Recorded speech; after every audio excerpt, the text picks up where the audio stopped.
Message today, I'm going to continue preaching on the rivers of life, and today I'm going to make it a little bit more heartfelt because I want to touch your heart.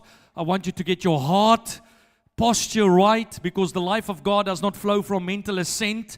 On our way here this morning, I was speaking to my driver, and I said to him that many people are trying to figure this thing out. That's a mistake many young people make. We were at Durham on Friday night for an event with my pastor from London. And the atmosphere in the place was actually shocking to see how people are trying to intellectualize God. That's a big challenge in the generation that is rising up. People don't understand faith. They don't understand the unseen. They always go by what their mind tells them is true.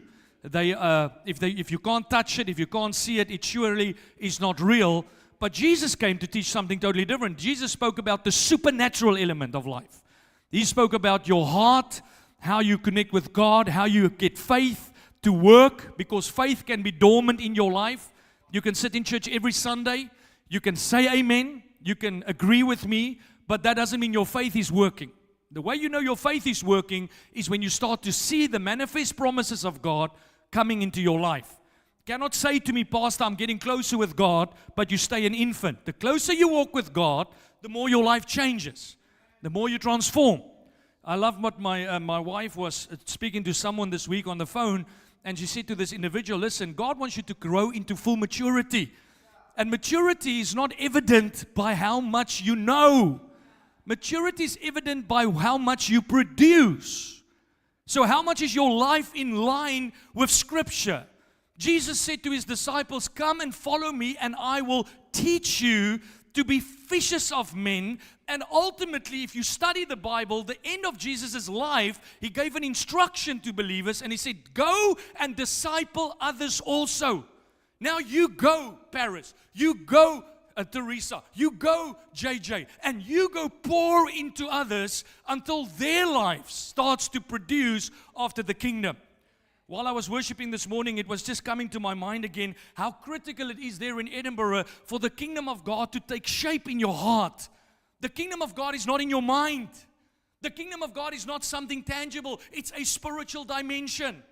That's when the Word of God comes into your life. When the Word of God starts to shape your beliefs, your convictions. When the Word of God starts to shape your behavior. Because many Christians don't behave like Christians on a Monday to Saturday. They behave like the world. They come to church, they sing the songs, they quote the scriptures, but their hearts are never gravitating towards the kingdom and to produce what the kingdom wants. That is very important to understand, because Jesus said in John 7 verse 38, if you believe in me, out of your heart, not the pastor's heart, not the heart of Christ, out of your heart will flow rivers of living water. Look at your neighbor and say, I want to be a river. Look at your other neighbor and ask them, are you a river? Or are you a swamp? Or are you still a sewage, a drain pipe? Because if you open up a drain pipe, there's a lot of blockages in the drain pipe. There's no flow. Because if your life flows, lives are transformed. Glasgow, the church will not stay like this if you flow. Many of you are not flowing. You are flowing in religion. You are flowing in activity. You're busy, but your heart is not connected to the kingdom. This kingdom is reproduced by lives being changed. Your life changing.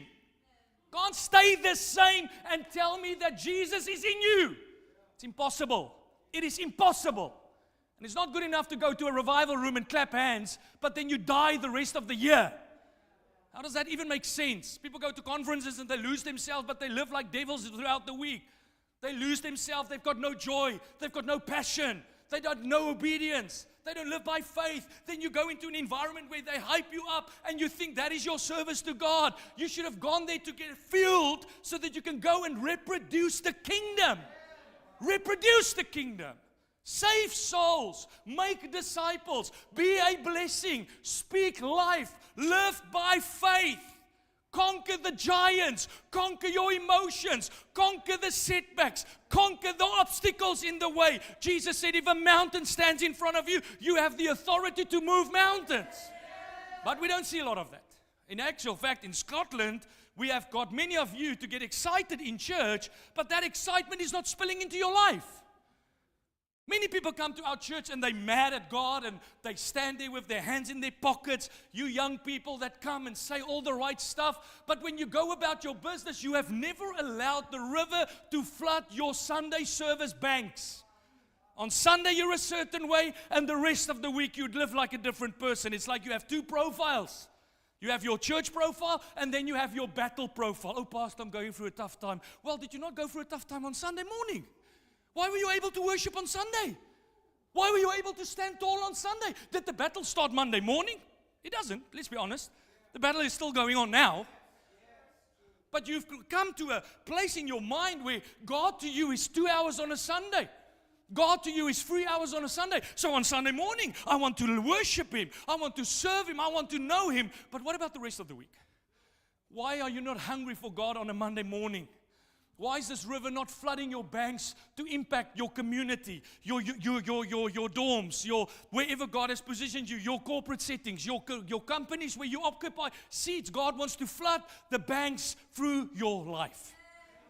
Church, there's a life source there in Edinburgh, a transformational power.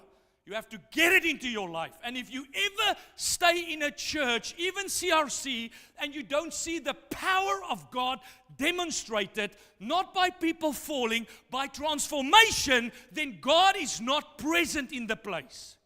Same for a home cell. You can complain all you want about how Pastor God is doing this or this. I don't know what's wrong. The problem is a lack of power. The power of God transforms your life, your ministry, your service to God, the way you work, the way you engage with people, the way you carry yourself. I said to the young men this morning, at the age of 27, I was a transformed individual by the power of the Holy Spirit. I did not just come to church. I took responsibility. I was ready to change the world. I went to witness to the souls of people in the streets of London because I knew that my life had a new mandate. I understood that there's a life in me that needs to flow through me. And that is why God blessed me. And that is why God increased me. And that's why God enlarged my territory, because God wants to flood through your life. You want more authority, but what do you want to do with it? Why do you want more authority? Why do you want God to answer your prayers? So that you can get everything you want. So that you can just live life about yourself. I love what David this morning, we're driving in the car, Keshan and myself, my young boy David is 6 years old. And David looks at Keshan and he says, Keshan, this is not about you. I'm like, say again? He says, this is my son, 6 years old, which some of you still don't get. Because you're 30 and you do nothing. You tick boxes for the Lord. At the age of 6, he said, Keshan, this is not about you. It's about the people of God. I'm like, bro, preach it. I wanted to record him and send it to all our leaders that is so emotive, so driven by themselves and always just serving God when they feel like it or when they can, because it's not about us, church. It's not about Pastor Jeffrey. It's not about your home cell. It's about the impact that God wants to do in the nations of Scotland. Not through talkers, because many people talk. The Bible actually says the kingdom of God is not in talk, it's in a demonstration of power. I'm a big chatterbox. I like to talk. I preach on Sundays, as you all know. When people are at my house, I talk. I talk a big game. But the question is not how much you talk, it's what is your life producing? What do you have to show for your beliefs? What do you have to show for your convictions? What has your life now showed about this revelation that you've received about the waters of life that's flooding your life because of your faith in Jesus Christ? In Acts chapter 1, Jesus said that the disciples need to go wait in the upper room. Not for more information, Paris. I'm not picking on you. I'm just helping. If I call your name, it's to keep you engaged. Because you need to listen to change. They didn't go to the upper room for an experience. They didn't go to the upper room for another night out. They went so that the Holy Spirit could baptize them. Because in the Spirit of God was the transformation. That power force. And the Bible says once the Spirit of God came upon them, they will be witnesses of me. What are your life witnessing? What is your life witnessing? Not your words, because many people talk a good game. I wonder sometimes if you really want people to come to church, because when they do come with you to church, will they be confused by your lifestyle here? Because you live a different life out there. Can your student friends come to Edinburgh and see how you worship God? Or will they be conflicted because they see two versions of you? If your mom comes or your dad comes or your loved ones does end up coming, will they be amazed to know this must be the place where they've learned how to live out there? Or will they come here and say, but why is this church changing you on a Sunday morning? Because the power was never to change you for a Sunday. The power was to transform your life to be a witness. Be a witness to your parents. Be a witness in obedience. Be a witness in surrender. Be a witness in the trust that you have in God. Because God's life doesn't flow when you live with this religious on-off switch. On Sunday, on when I have a bonus, on when people tell me they like me, on when I get people's praise, on when we sing the songs, on when we go to conferences, but it's off when God needs me. It's off. I'm religious. Are you there? See, people make the mistake in Christian circles thinking that they can formulate this thing. Listen, as long as you try to formulate salvation, formulate transformation, you will live in the lack. You will never walk in the overflow. There is a supernatural quality, a power force that is not, it can't be calculated. You can't answer for it. There are things I said to somebody this week, I cannot teach you because my words fall short of the spiritual revelation that I've received. I have something I've received that I walk in that even words cannot translate to you. Because the supernatural is not always quantifiable. It's not always something your mind can figure out. That's why Scripture says, the just shall walk by faith and not by sight. You cannot advance in the kingdom. You cannot walk in the transformation. You cannot experience everything God has for you by figuring it out because your mind is short of what God is. You have to learn that. I had to learn that because that's a mistake. They formulate how God works. They formulate how God uses people. Oh, Pastor, but surely God can't use someone like that. It's normally the people they say God cannot use that He uses. Because the Scripture says He will use the foolish things of this world to confine the wise. It doesn't make sense. Why would God use people that does not fit the political sphere? Why does God bless those that you would not bless? Why would God advance those that you would not advance? It's because of a principle in the supernatural dimension. It's called the power. That's why when God blesses someone, no one can stop it. If God decides to use you, no one's going to stop it. If it's your time to be promoted, no one can stop it. No one can stop me. If God wanted me here, no one can stop me. This whole church can leave tomorrow. If God's hand is upon my life for this, then no demon in hell can stop me. No one. Doesn't make us arrogant, it makes us convicted. Because we know that the church is not built by programs. The church is not built by being nice. The church is not built by getting people to like us. The church are built by a demonstration of the power of God.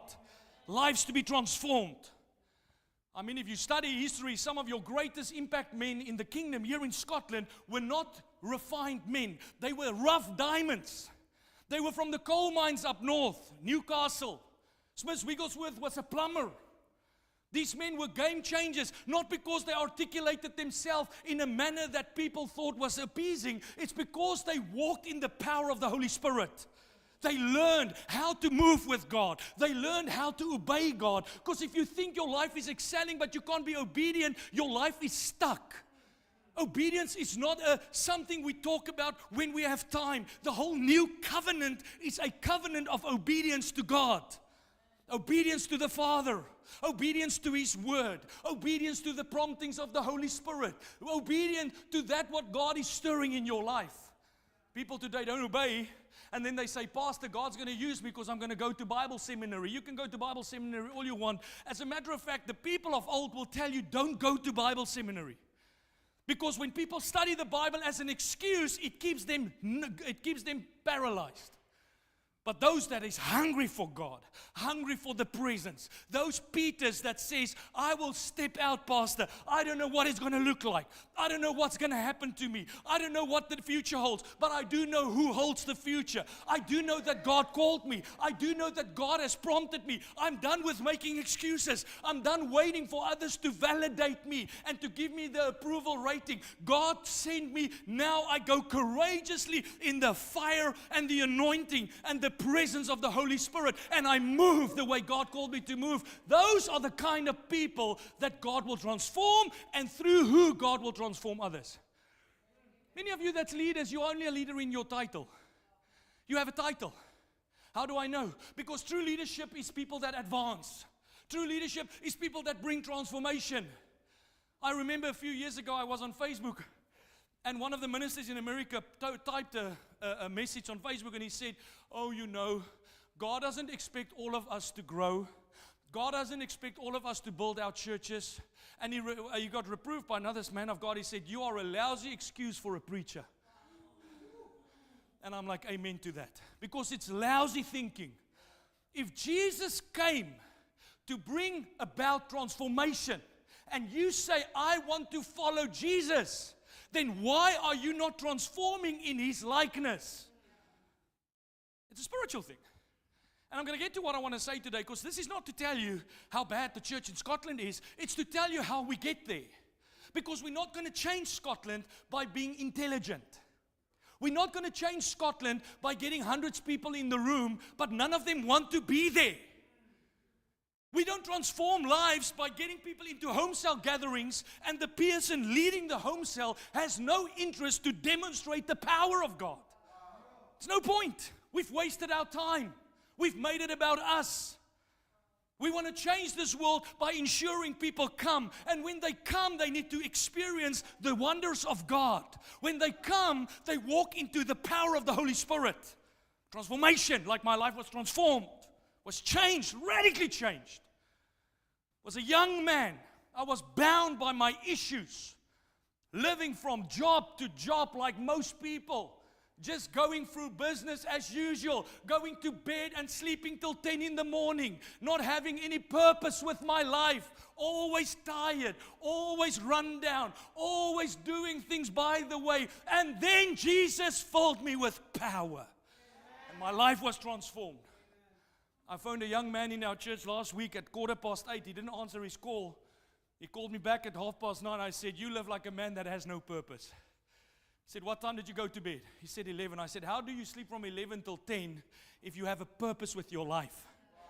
That's why most people are at. Most people don't care. They're just going running the mill. People will get offended when I say that. Pastor, but I have to do it for the money. You haven't. The Bible says, seek first the kingdom and all your needs will be taken care of. I had to learn that. I had to learn to get my heart invested in the kingdom of heaven. I had to learn to get my heart invested. Not my mind, my heart. Because many of you read the scripture on your way to work, but it never penetrates your heart. Faith is here, not here. Conviction starts here, not here. The river flows from here, not here. It's not a river of intelligence. It's a river of spiritual power. You're very quiet. Are you there? Are you there in Edinburgh? Paul says in Corinthians 1 verse 26, brothers and sisters, think of what you were when you were called. Not many of us were wise by human standards. That's why I'm not trying to appease to human standards. God set me free from living up to human expectations. In the book of Galatians, Paul said, if I was still trying to please man, I would never be a bondservant of Jesus Christ. Oh, Pastor, what's the people going to think? Oh, Pastor, what's my mom going to say? What about what your mom is going to say? You have to live your life. I had to live my life.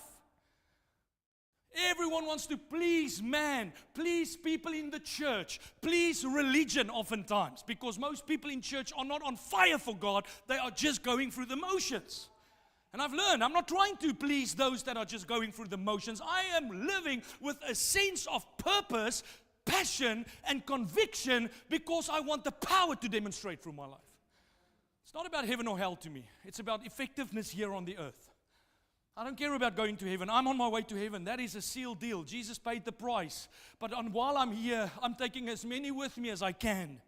While I'm here, I'm giving more people the opportunity to know Him, because the Bible says, let your light shine for the world to see. Paul says, let's read it. He says, not many of you were wise by human standards. Not many were influential. Amen. That's me. You know when I could influence people? When I used my credit card. So my friends would always follow me if I had money. If I go to the nightclubs and they want to go home, I'm like, no, stay a bit longer. And they would say, no, we're going home. I'm like, I'll buy you the next round. Okay, we'll stay. That's not power. That's power with money.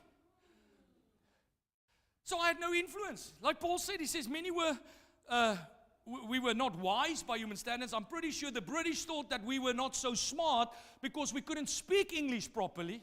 I didn't have a visa or a passport. I was on a working holiday visa. At first, my first 2 years, I was on what they called a holiday visa. So you are actually an alien in a country where the local people have given you time for 2 years to do what you want to do, and then you need to take yourself and get back. That was me. So in their eyes, who's this little boertjie farmer? Boertjie is this Afrikaans farmer. In their eyes, who does this guy think he is? We couldn't speak English properly.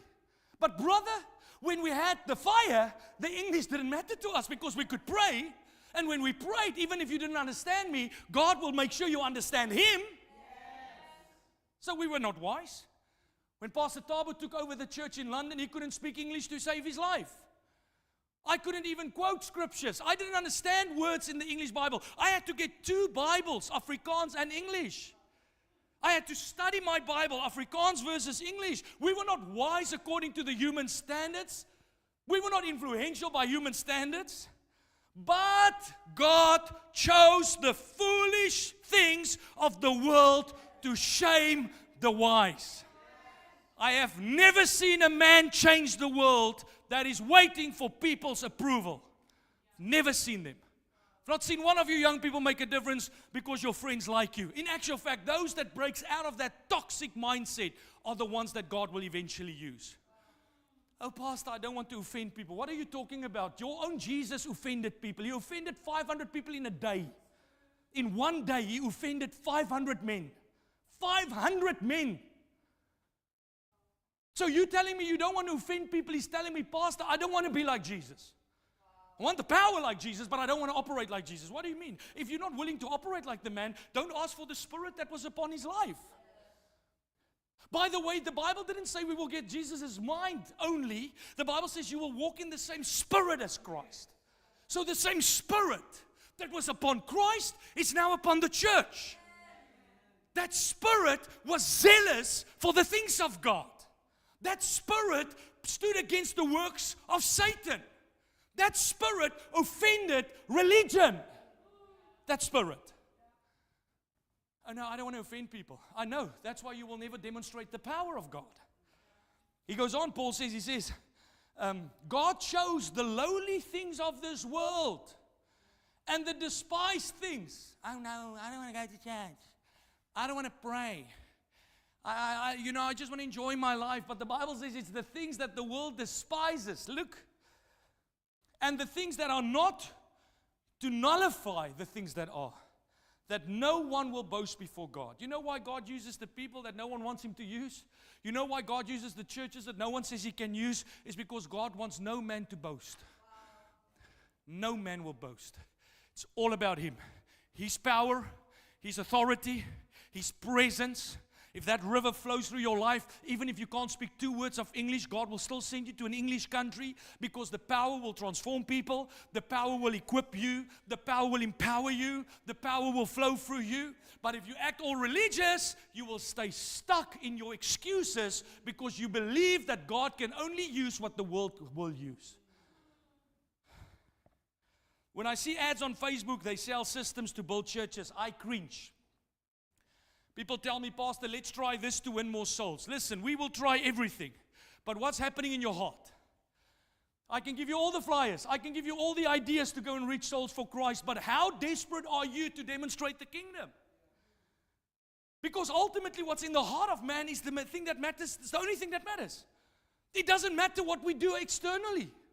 It doesn't matter how much we do this on a Sunday. If we don't have a heart and a desire to know God, You can travel to the end of the moon and back, and you will never know the power.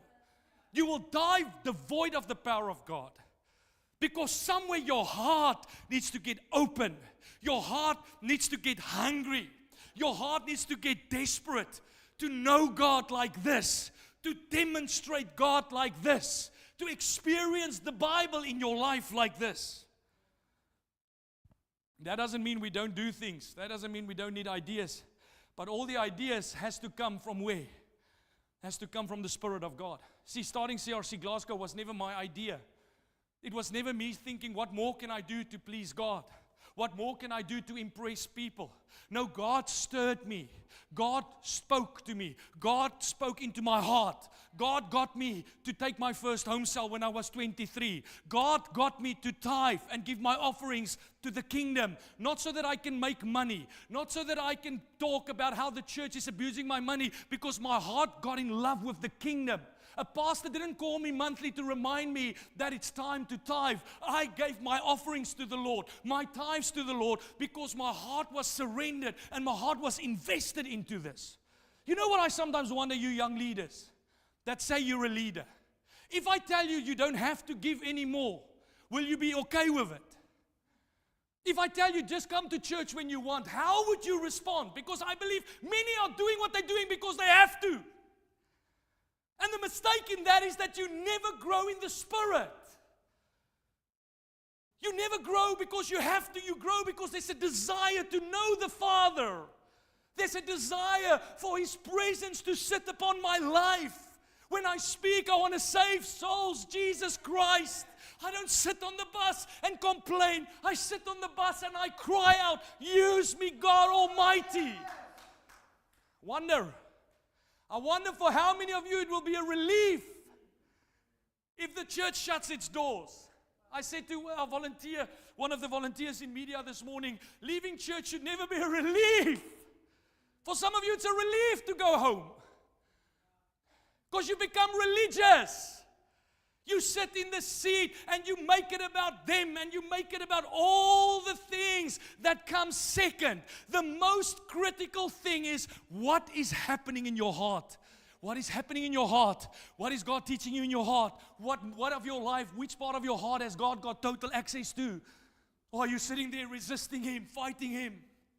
So I have no problem, to get back to my point, that we use systems to build and we use ideas, and I read books as well, but I don't think the books have the answer. I know that God has the answer. The books is there to sharpen my edge. In Proverbs chapter 24 verse 3 to 4, the Bible says, by wisdom a house is built, and through understanding it is established. Through knowledge its rooms are filled with rare and beautiful treasures. I want to quickly share something with you, and I'm going to illustrate it in a story in a moment. There are two kinds of people currently in our church. There are those whose hearts are pure. They want to serve God. But their execution is lousy. Look at your neighbor and say, that might be you. What do I mean? You can have all the intentions in the world. If you can't learn to obey and to follow according to God's design, you will never build according to God's blueprint. The Bible says before David went to battle, he went into the presence of God to inquire of the Lord. God, is it fitting for me to enter this battle? God, is it my time to take a stand? Because today people get hyped up in their emotions. They see one player do it, they want to do it. They see one player reading the book, they want to read the book. But you need to first learn how to step into His presence. You need to learn how to listen to His instructions. You need to learn how to trust Him even if it doesn't look right in the natural. Then you have the second player in our church, those whose hearts are not surrendered. They come to church, they say all the right stuff. You know, we call it like a passive aggression is the word. When you stand there and you're like, amen, pastor, but in your heart, you're just like, I will not do it. You know how you know people like that? They don't change. They don't change.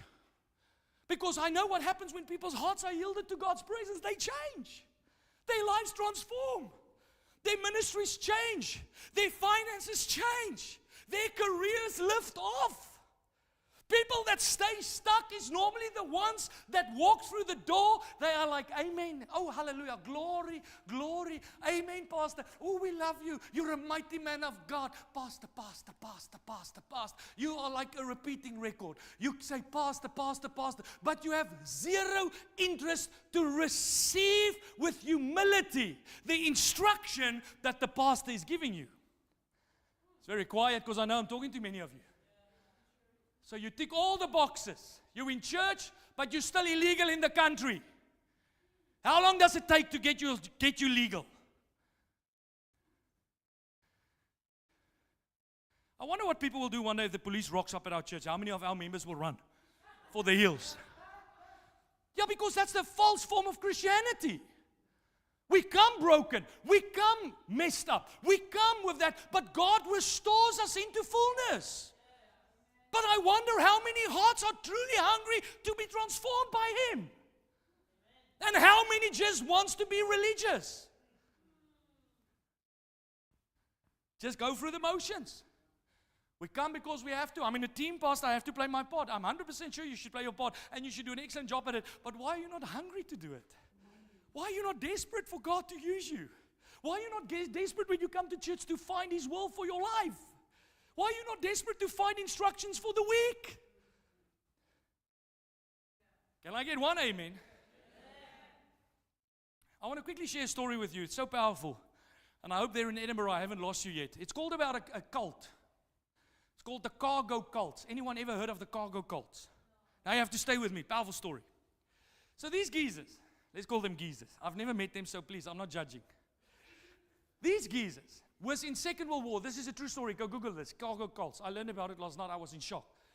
In the Second World War, these group of people lived on the Pacific Islands. And when the war was happening, there was obviously war on their island as well. The Americans came to help. And the Americans on soil started to get support from mainland America. The planes would come in with cargo, guns, support, backup, clothes, food. So these indigenous local people had never seen a plane in their life before. They have never seen this form of artillery coming from a second country.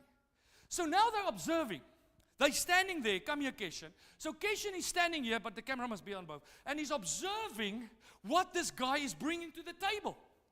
He's bringing weapons, he's bringing backup, he's got resources. He doesn't see the supply line. He's just seeing that, listen, since this guy arrived, all these things are happening.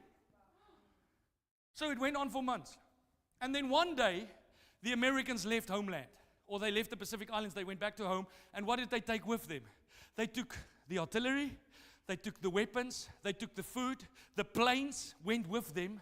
And the local people never understood how was it possible for these Americans to receive that abundance of provision. So what happens next is where the cult originated. They started saying, let's build landing strips. Let's get the, what's those things that you indicate for a plane to land? The what? That thing, that light.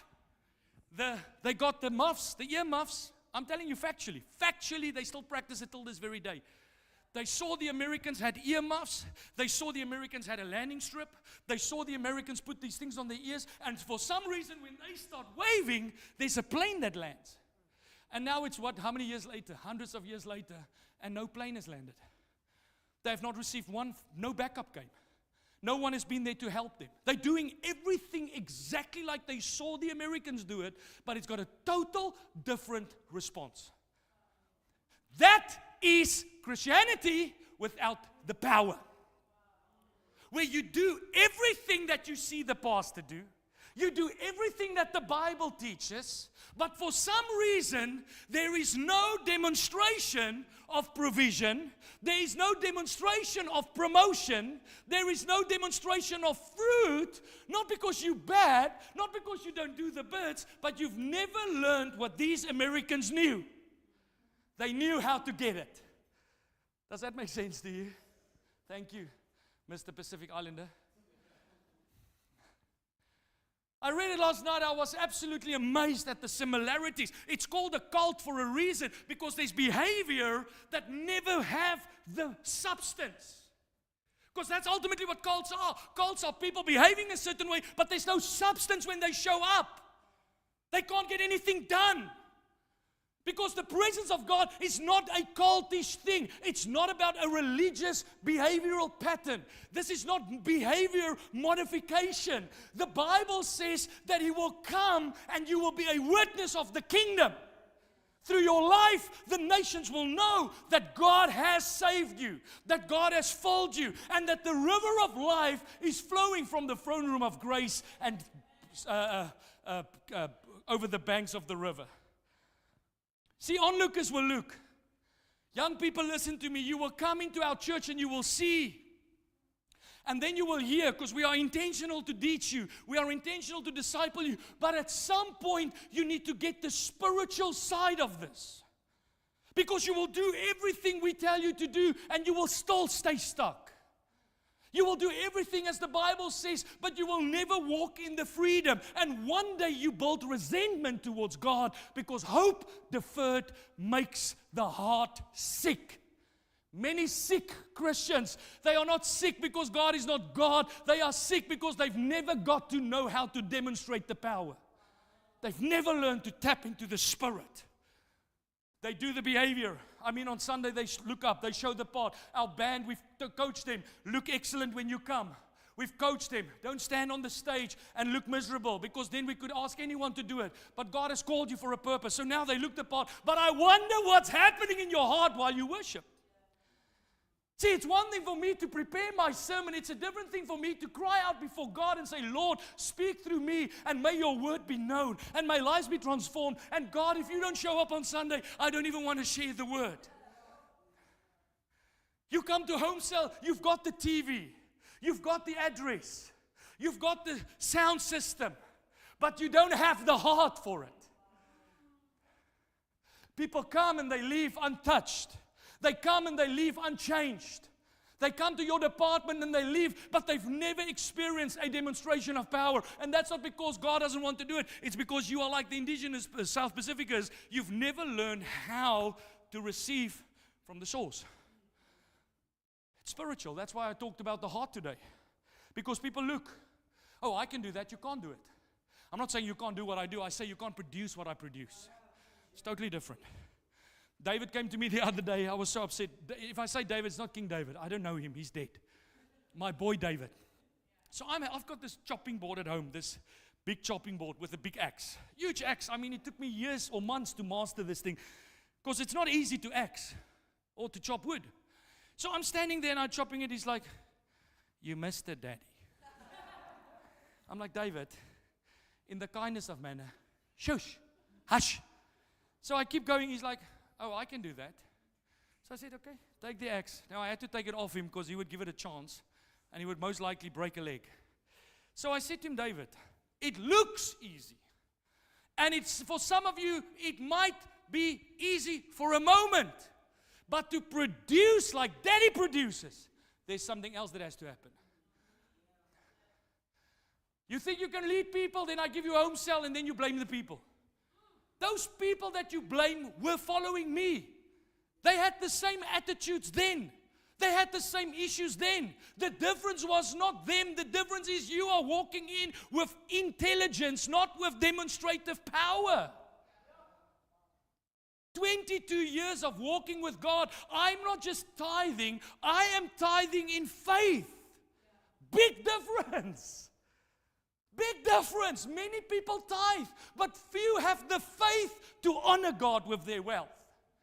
That's spiritual. I see many people tithe, they never get breakthrough. Now I see it all over my Instagram because I preach about tithing. If your phones are in the room, they'll probably start showing this stuff because your phone is always listening. How they keep talking about the tithe, the tithe, the tithe. Listen, the tithe works, baby. It's worked massively in my life.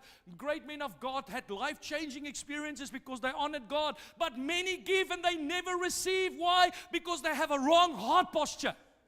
Their hearts are wrong. They serve, but their hearts are wrong. They invite people, but their hearts are not hungry. You can look the part, but for God to work through your life, there's a spiritual work that has to happen. And that's why today I'm talking about the heart, because it flows from within. The kingdom of God works from the heart of man. You can do everything by the book. Listen, you've got Pharisees, Sadducees that's in hell today that practice this book from morning till night. They committed their lives. They dedicated their lives to this. Yet they've never seen God work in their life. You can dedicate your life to Christendom and you will never know power. Not because you don't study the Bible, but because your heart never got it. Your heart never got it. In Proverbs chapter 24, verse 23, the Bible says, above everything else, guard your heart, for everything you do will flow from it. Coming to church, but never shifting your internal, will not produce transformation. You can listen to the leadership, you can read your Bible, but if your heart is set or not pliable, nothing will change. Listen to me. Nothing will change. You will dedicate a Sunday for the rest of your life and you will never see transformation. Not because God doesn't love you, not because the Bible is not the Word of God, but because the heart of people need to be softened by the presence of God. I wrote here and I want to read this out. You can sit in the right environment for years and never change. You can do the right thing for years and you will never change. Because the heart is not open, the heart is not pliable, and the heart is not hungry. Listen, I learned this as a young Christian. My pastor said, Jeffrey, always protect the hungry hearts. Keep your heart hungry. Not hungry for things. Many people are hungry for stuff. They want girls, they want men, they want cars, they want the fancy, they want to get a career, they want the visa, they want the job promotion, they want all these things, and they run from one pillar to the next. They never find fulfillment. They're always chasing after the rainbow, always living like a roller coaster, because when it happens, you are happy. When it doesn't happen, you're upset, you blame God. The Lord taught me to hunger for His presence, hunger for me. If you seek my kingdom first, you will have everything your heart desires. The Bible says He will give you the desires of your heart. But if your heart is not invested in Him, if your heart is not invested into the kingdom, you will do things in your own strength. You will follow in your own way. The Bible says the ways of God is not like the ways of man. The system of the world is not God's system. God has a different system. It's a supernatural system. It's a system of the impossible. And to walk in that system, you need to learn to invest your heart into His system. In Ezekiel chapter 36, verse 26, Jesus said, or Ezekiel the prophet said, and I'm saying Jesus because it's the same Spirit, I will give you a new heart, and I will put a new spirit in you. I will remove from you the heart of stone. Pastor, I'm stubborn. Well, if you got born again, why do you give into the temptation of stubbornness? Pastor, I struggle with this God thing. I read the scripture and I struggle with it. The Bible said He will change that heart of stone for a heart of flesh. Now, why did the Bible not say He will change your hardened mind and soften up your mind? Because the mind is ultimately an overflow of what happens in the heart. See, opinionated people are opinionated people in their hearts. Stubborn people learn how to be stubborn. They've got stubborn mindsets because they have a stubborn heart. I will not listen. You read the Bible, but I won't listen. Because it's not the same today as it used to be. If things have changed, Pastor. It's different now after COVID, Pastor. It's not different after COVID. I serve God exactly the same way before COVID because the Bible says He is God and He never changes. Though the grass may wither, the word of the Lord will remain forever. God's word doesn't change.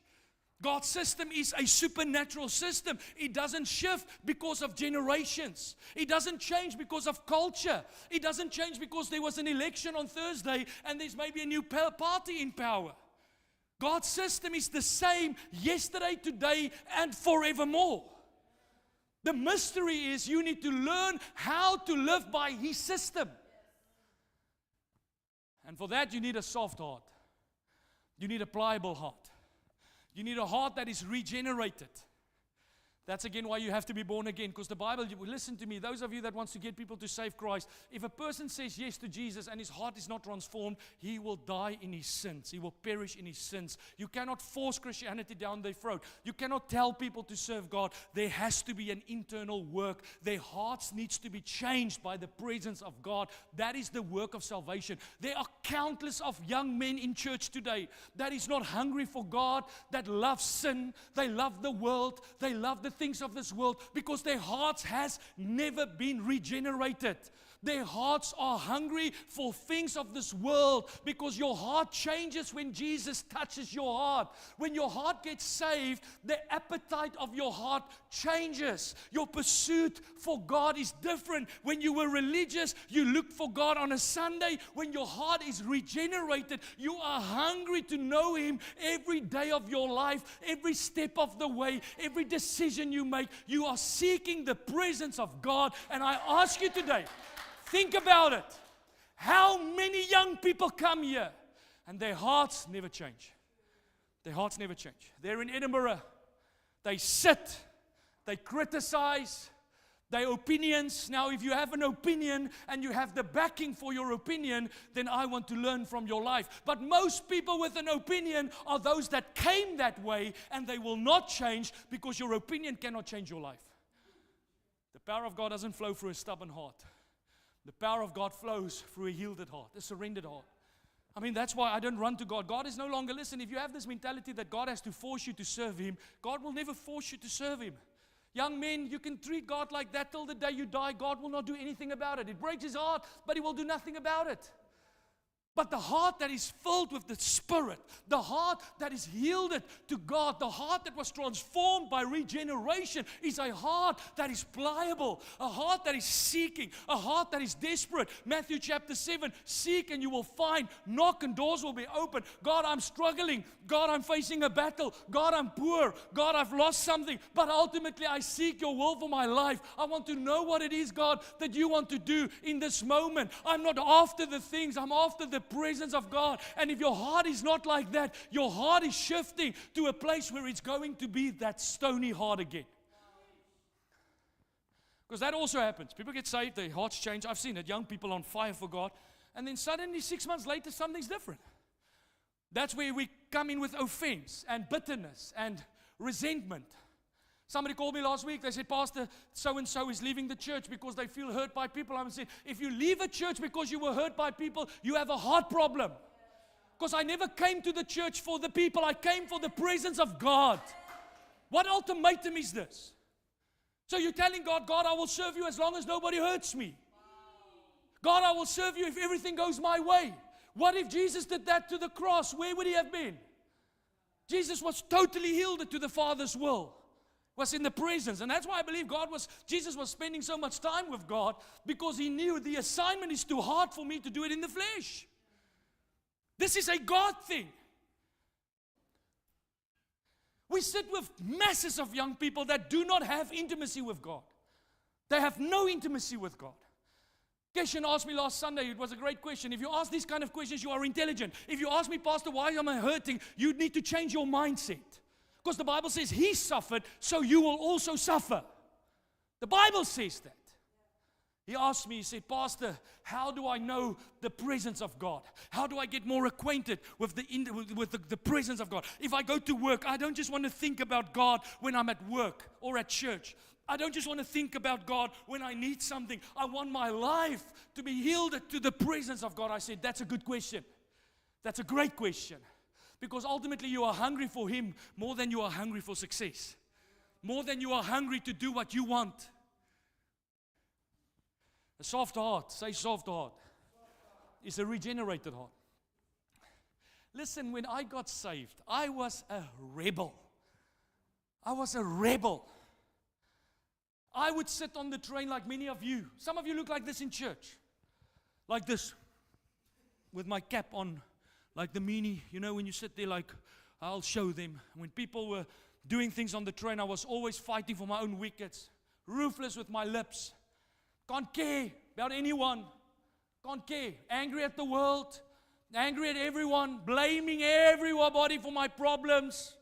thinking that if I get into the UK, my life's going to change. And some people are so thick that even when they get into the UK, they are worse off than they were in their home countries. And they're still stuck in that mentality. Thank God He saved me. Because I quickly learned it's not the UK that's going to make my life change. Leaving my home country changed my life because I met Jesus Christ. Leaving my home country changed my life because my heart was transformed by the power of the Holy Spirit. Not because I went to church and criticized and sit there all cynical, doubtful. I had doubts, absolutely. But my heart was hungry to know the truth. I wanted to know the truth. I didn't go to the pastor to tell him what I believe. I went to the pastor to know what am I missing. Because I was intelligent enough to know at the age of 21 there's things that I miss. Today, 21-year-olds, man, they know it all. No, pastor, people shouldn't treat me like that. How should they treat you? How should they treat you?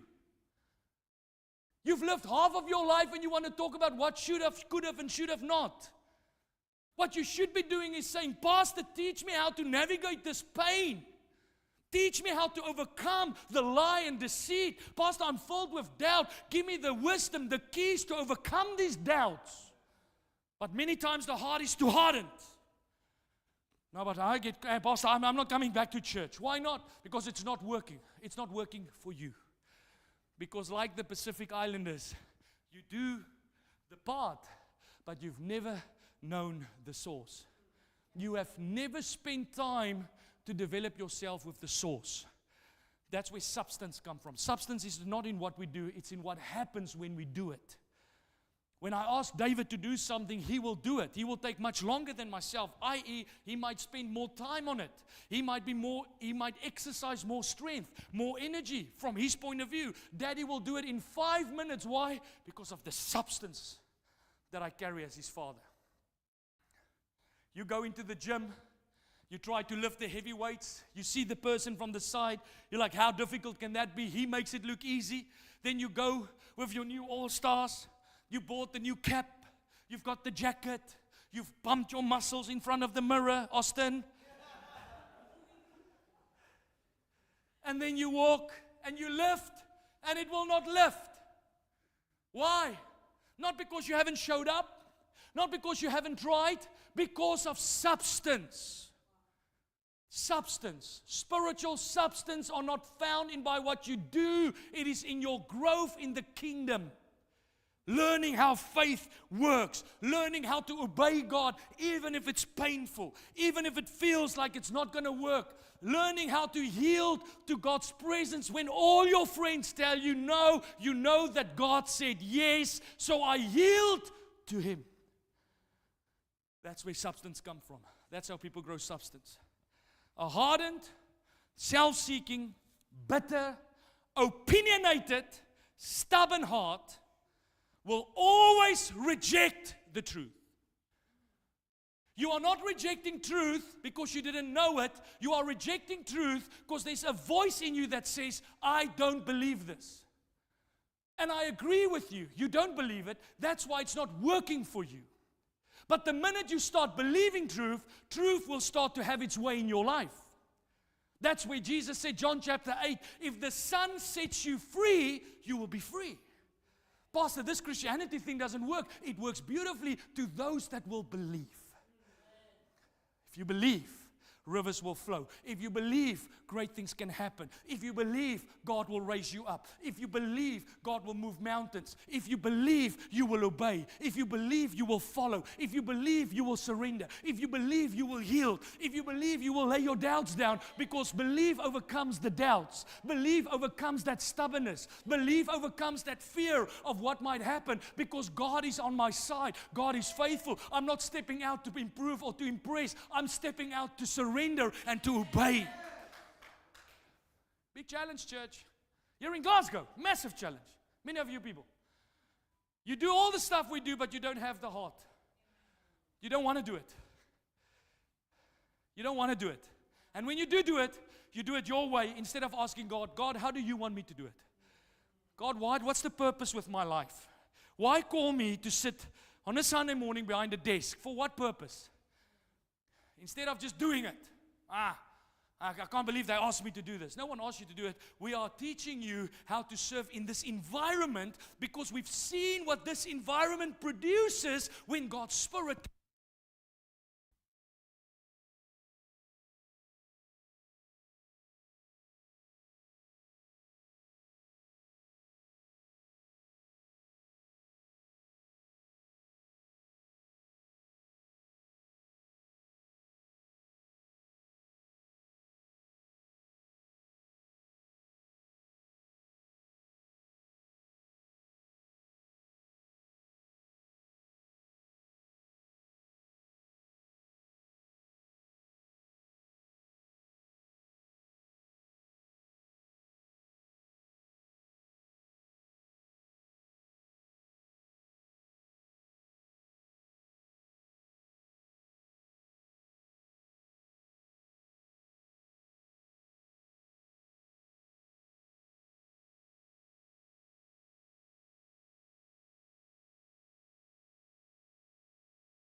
Sorry, but why don't you guys talk? Just be sharp, please. People don't hear me when the mic is muted. How long has it been muted for? We've got a whole community in Edinburgh that can't hear me. Apologies, no one told me if you didn't hear me. So, what was I saying? So when you get regenerated, it's a hard thing. My mind, when I got saved, the day I got saved, fought this. My mind said, no, I don't want this. I don't want this. I don't want this. What is people going to say? What's this guy going to say? But my heart was shouting, I want this. I want this. And when I came to the front, my mind was racing at 1,000,000 miles an hour. But when I prayed the prayer, Jesus touched my heart. And that's where regeneration takes place. That's the heart of stone that gets replaced for the heart of flesh. You know what was the first thing I did the next day when I walked out of church? The next morning, I said, I want to be baptized. Actually, not the next morning, the same day. I walked straight up to the guy that invited me. I said, Rudy, I want to get baptized. He said, why? I said, I just know I need to get baptized. Because my heart was seeking God. I've had what the world had to offer. I've known by now that the world doesn't offer me fulfillment. I've learned that in 23 years of my life. I learned that what the world has to offer cannot satisfy me. I've lived long enough at 23 years of age to know that no drug can fulfill you. No sex can fulfill you. I knew by that time already that my attitude was a problem because young people think they know it all. You don't. You don't. You've been brainwashed by Instagram and social media thinking that you have a right. The world owes you nothing. No one owes you anything. If you don't change your attitude and work hard, you will never have anything in this life. Never. I went to university. My dad paid my way. And I was blessed, thankful for the grace to go and study. But somewhere I had to learn, if I don't do it, no one will do it for me. No one. And that's why God changed my heart. My heart became soft. I wanted to learn. When I read my Bible, I didn't read the Bible with a lot of doubts and arguments and argumentative with God. I don't believe this. I don't believe this. I don't see it like this. I don't agree with this. I don't hear what it says. I was yielded. God, teach me your word. Teach me your word. Show me your way. Many doubts bombarded my mind. There were days when I was riddled by fear. I was consumed with doubts. I was consumed with depression for a season. But nowhere in that did I allow it to affect my heart. My heart stayed hungry. Go to church to find Him. Serve the King to know Him. Bless people so that you can walk in heaven's provision. Read my Bible to understand, not read my Bible to justify or read my Bible to argument. I read my Bible to come to the knowledge of truth. Changed my life. Changed my life. That's why many people's lives in church don't change. And those whose lives are changing are those that are surrendered to God. The people that are changing are those that are obeying. The ones that's not changing are the ones that's justifying themselves because of their upbringing, their mental health problems, or the fact that they don't want to listen. Now, we've got a great way in South Africa to teach children that don't want to listen. Can I share it with you? We slap them on the bum, obviously. We smack them. Why? Because something happens when you give a child something here. His ears open up. It's miraculous. My mom would tell us everything, and we were like, no. And then Dad stops at home, and Dad's like, what's happening? And my mom says, no, the kids don't want to listen to me. And all he would say is, go to the room. And then when we come out of the room, we're like, yes, Dad. Yes, Mom. Anytime. Suddenly you don't have an attitude anymore. Young people in this country are entitled, opinionated, argumentative, confused, arrogant. Man, they sing the songs. They go to the nightclubs and they go to the Christian shows, but ask them to save someone, ask them to go and influence someone for the kingdom of God, they cannot do it. But for some reason, they will still believe that they are the generation that's going to change the world. You will never change this world if God doesn't change your heart. You will never change it. You will never change it if you can't get things done God's way. If you believe in Him, there's a river that will gush from you. And that river will change nations, will change the world. It will change your friends. It will change communities. People will be healed, set free, delivered. People will come to learn about the God that you serve. They will come hungry to find this God. God says in the Word, I will demonstrate my power by signs and wonders. The miraculous will happen in your life. Supernatural, God will give you the visa. Supernatural, you will get the promotion. Supernatural, you will get the breakthrough. You will not have to strive and fight and cheat your way to success. You will allow the river of God to flow through you, and that river brings life wherever it goes, wherever it flows. I've had many battles in my life. I'm closing. Many battles. Many things in my life that I had to trust God for. Money, wife, a visa, a job, career, direction.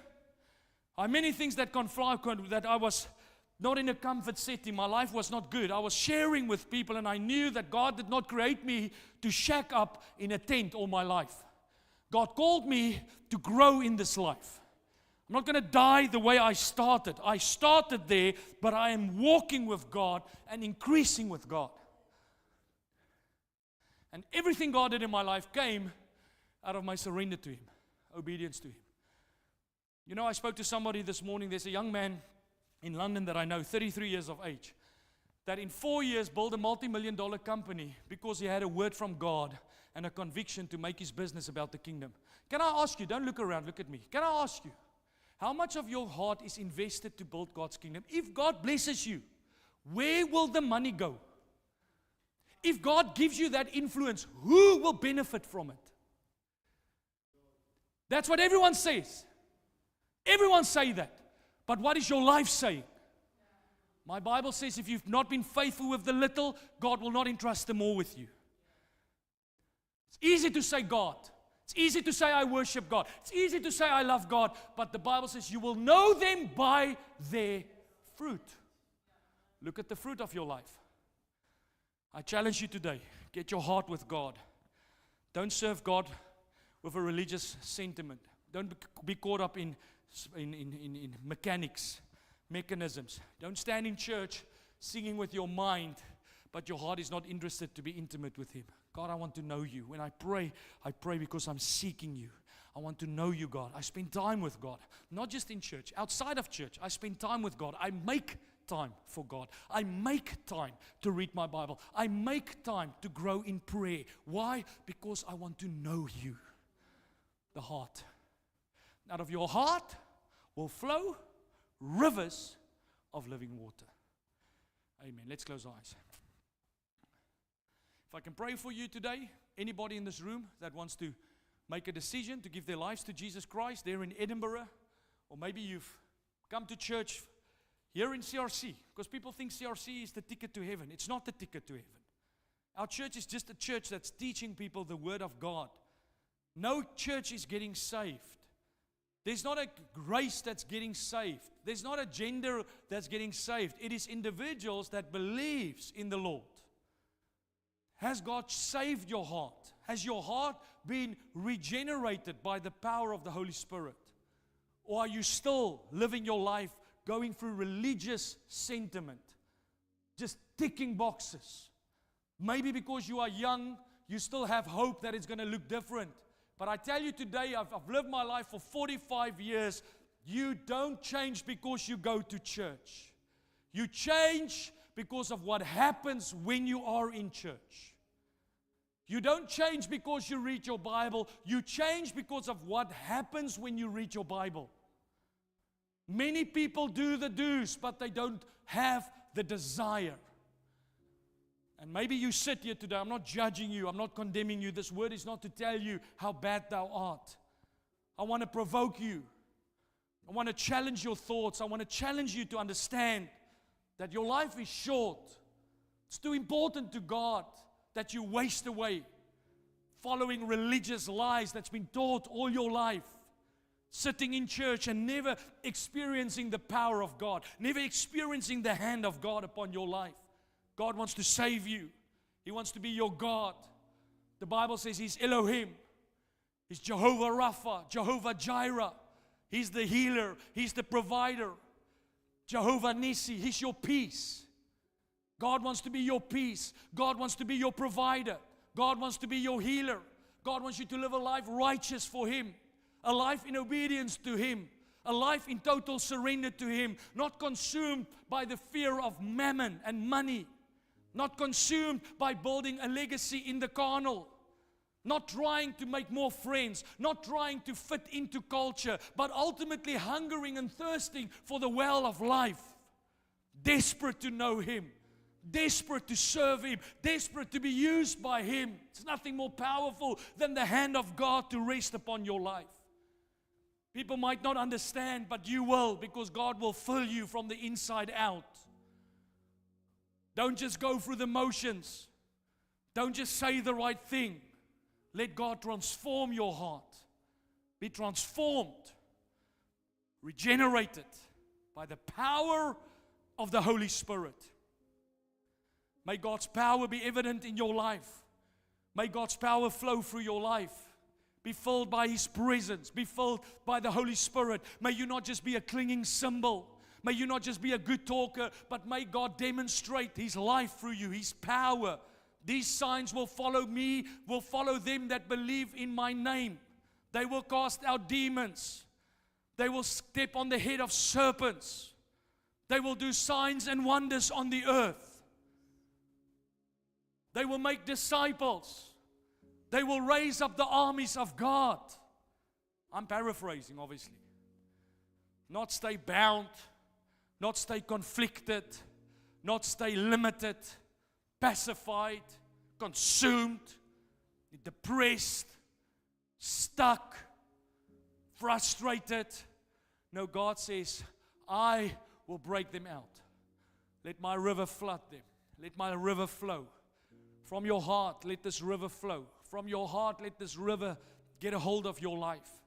Home cell leader, let this river flow through your life. Your stubbornness is stopping others from experiencing. Your lack of surrender stops others from experiencing. Yield to God. Yield to the presence of God. Let your life be characterized by your obedience to God, your surrender to God. Don't live a life on your own ideas and your own agendas. Follow the purposes of God for your life. Let God's river flow through you. Seek first the kingdom, and all else will be added to your life. You don't ever have to fight for what you need. God will fight what you need. Make your life's pursuit to know Him. There's no greater desire in the heart of a saint than to know the God that created and saved them. God, when I serve, I want to know You. When I study, I want to know You. I'm not trying to accumulate more degrees and whatever, degrees and whatever. Because that's where some people go and study because they want to have titles. Or you read your Bible because you want to prove someone wrong. You should never read your Bible to prove someone wrong. You should read the Bible to know the Father.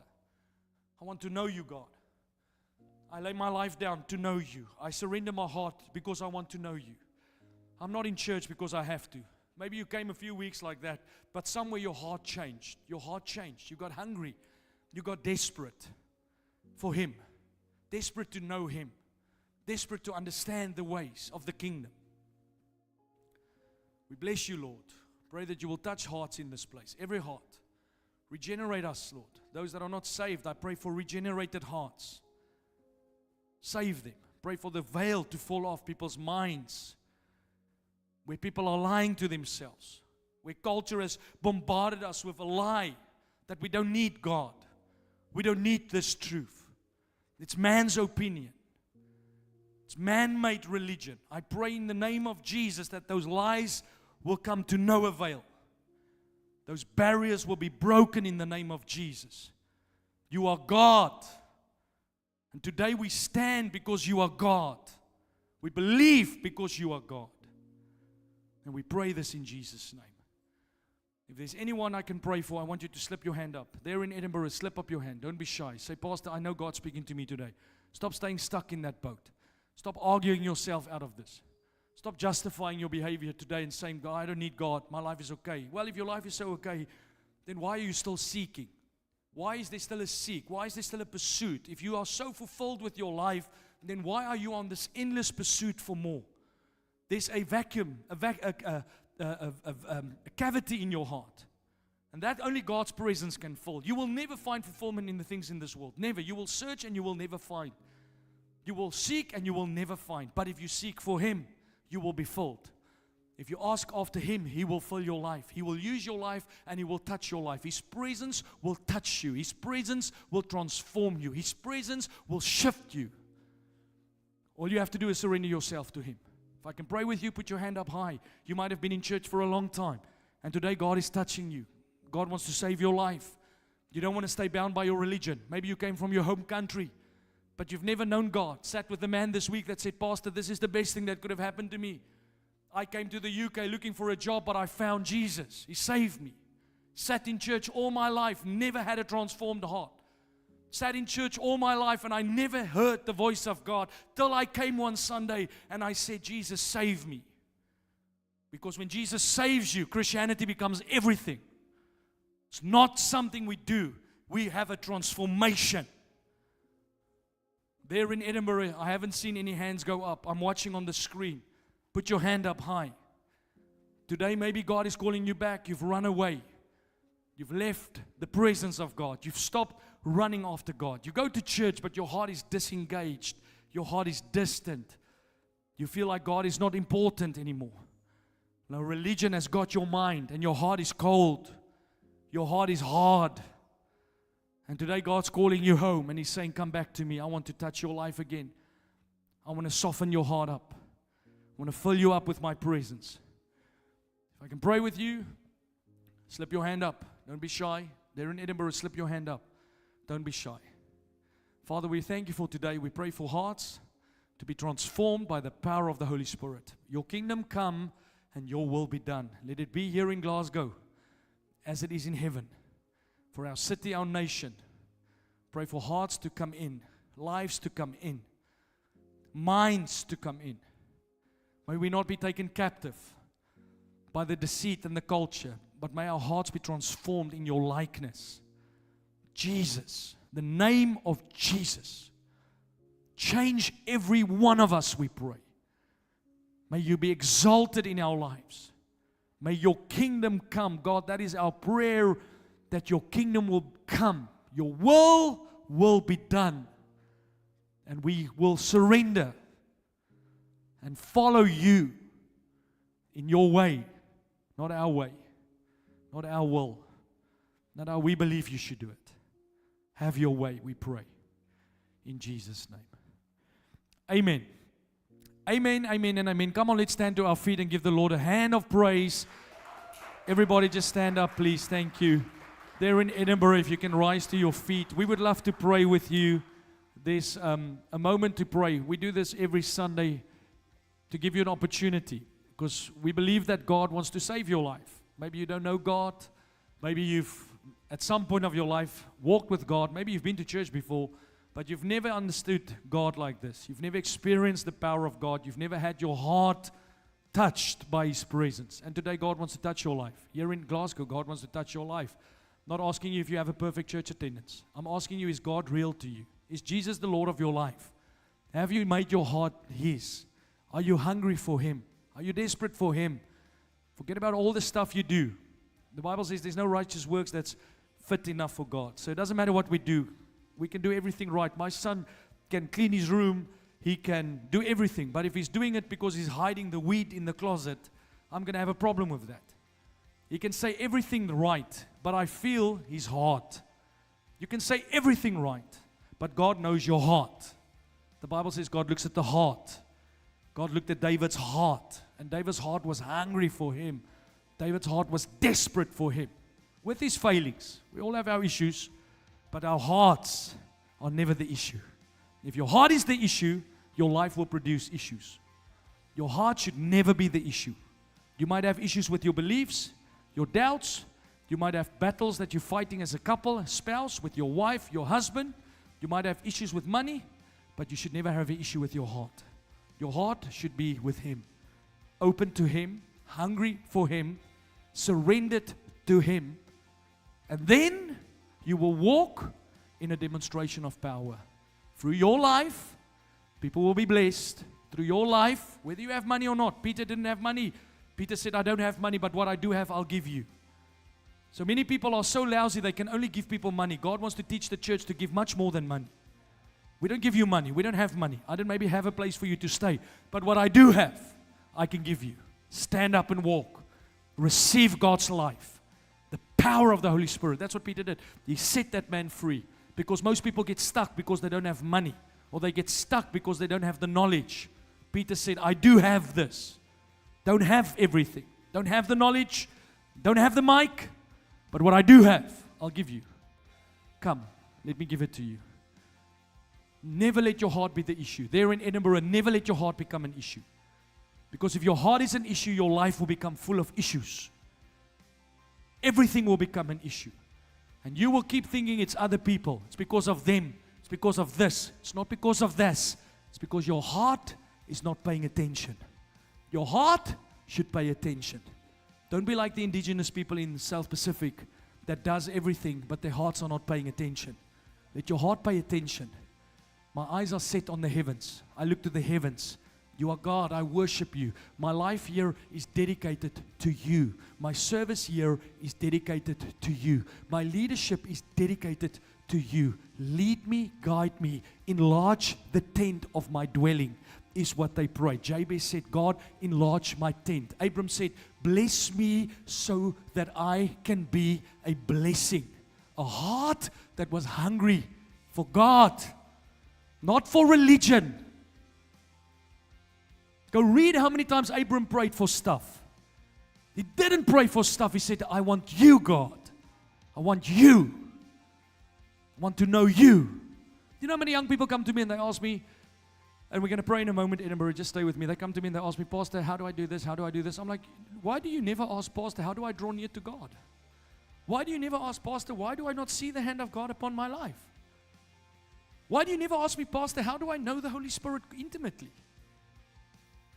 Your mind is telling you that as long as you do the stuff, everything is going to work. It's not going to work. What will work is when you do the stuff with a heart that is surrendered. A heart that is full. Full, not of doubt, full of the Spirit. Cannot tell you how important this is. And in churches like ours where you have such strong leadership, because we lead strong, we are not playing games. We are not trying to figure things out. We're going for it. Many times people make the mistake and they do what they do because the pastor is doing it. And that's fine, go for it. But at some point figure out, why is the pastor doing it like that? Why is he doing it like that? Why is he saying that? Why? Why did Jesus say that? Ask the question. Don't live with a brain that is growing, but your heart is still detached. Your heart is cold. Your heart is angry. Your heart is doubting, resentful, conflicted. Walk in the fullness of the Spirit. Let God's life fill you.